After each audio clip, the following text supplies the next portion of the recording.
व्हॉट्सअपला टाकावं त्यांना. कारण का आता जी माहिती मिळत आहे त्या माहितीच्या अनुषंगाने असं समजतंय की हा सगळा व्यवहार जो आहे तो रद्द केलेला आहे आणि जे बिल्डर होते त्या बिल्डरांनीच हा सगळा व्यवहार पाठीमागे घेतल्याची माहिती मिळते. आज HND जैन बोर्डिंगमध्ये दिवसभरामध्ये जी बैठक झाली त्या बैठकीला देशातले 1980 वेगवेगळ्या संघटना आणि संस्थांचे प्रतिनिधी हजर होते आणि एकमतानं आमचं असं ठरलेलं होतं की ज्यांनी ज्यांनी हा व्यवहार केलेला आहे त्याच्या संबंधित असणाऱ्याशी संपर्क साधून त्यांना विनंती करावी की आमच्या भावना दुखावलेल्या आहेत.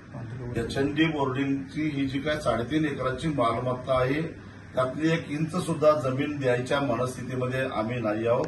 ही सगळीच्या सगळी मालमत्ता जशीच्या तशी HND बोर्डिंगच्या मालकीची राहिली पाहिजे. तेव्हा पुण्याचे खासदार मुरलीधर मोहोळ असतील, गोखले बिल्डर्स असतील किंवा HNDचे ट्रस्टी असतील यांना भेटून एकदाच विनंती करावी की तुम्ही हे व्यवहार रद्द करा आणि आहे तशी बोर्डिंग पुन्हा चालू करा असं महाराजांच्या आदेशावरनं एकमतानं ठरलं आणि मला सगळ्याशी संपर्क साधायला सांगितलं.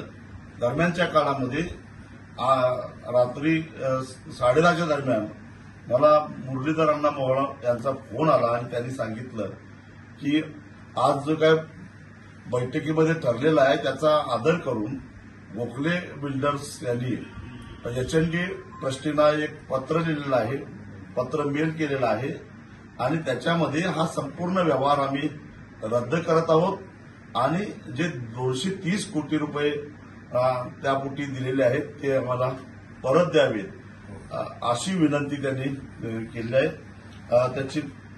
त्या पत्राची प्रतही मला मिळाली.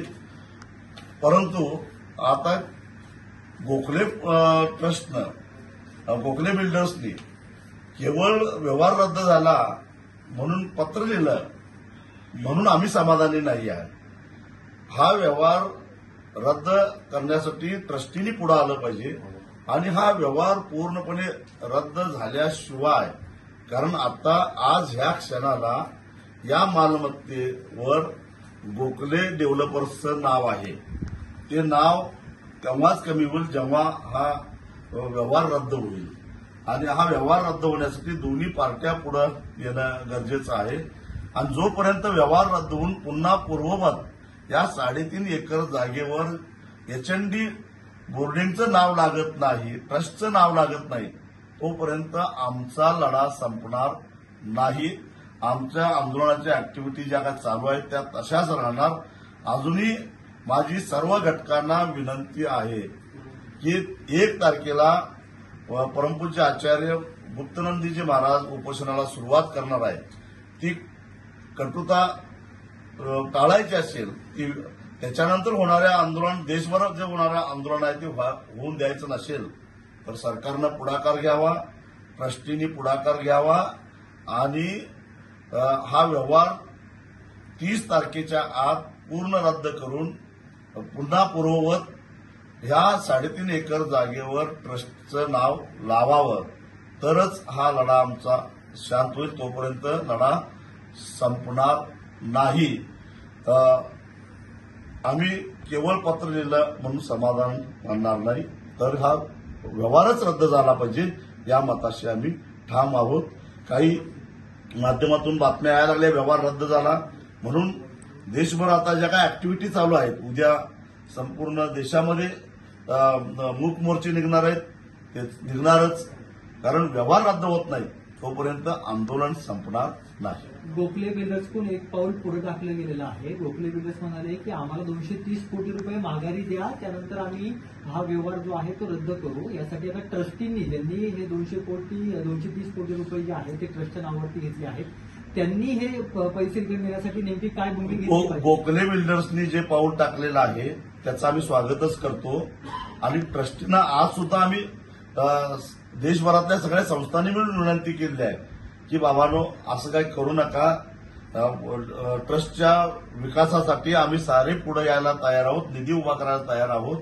तेव्हा हा व्यवहार रद्द करा अशी विनंती केली आहे आणि आता तुमच्या माध्यमातून सुद्धा आम्ही त्यांना विनंती करतो ताबडतोब हा व्यवहार रद्द करून त्यांचे पैसे त्यांना परत देऊन टाका, अन्यथा 1 तारखेला महाराजांचं उपोषण सुरू झाल्यानंतर आम्ही ट्रस्टींच्या दारात जाऊन उपोषणाला बसल्याशिवाय सोडणार नाही. आता नेमकं काय तुमच्याकडून पाऊल उचललं जाणार आहे? कारण का देशभर तुम्ही आंदोलनाची पुकार जी आहे ती दिलेली आहे, परंतु गोखले बिल्डर्स पण पुन्हा एकदा तेच सांगतो की एक पाऊल पुढे टाकलेलं आहे. ना आम्ही स्वागतच केलेलं आहे, त्यांनी एक पाऊल पुढे टाकलेलं आहे, पण याचा अर्थ नुसतं त्यांनी पत्र लिहिलं आणि ट्रस्टीनी बघ्याची भूमिका घेतली तर याचा काही उपयोग होणार नाही. तेव्हा ट्रस्टीने पण एक पाऊल पुढे टाकलं पाहिजे आणि हा व्यवहार रद्द करून त्यांचे पैसे त्यांना परत द्यावेत.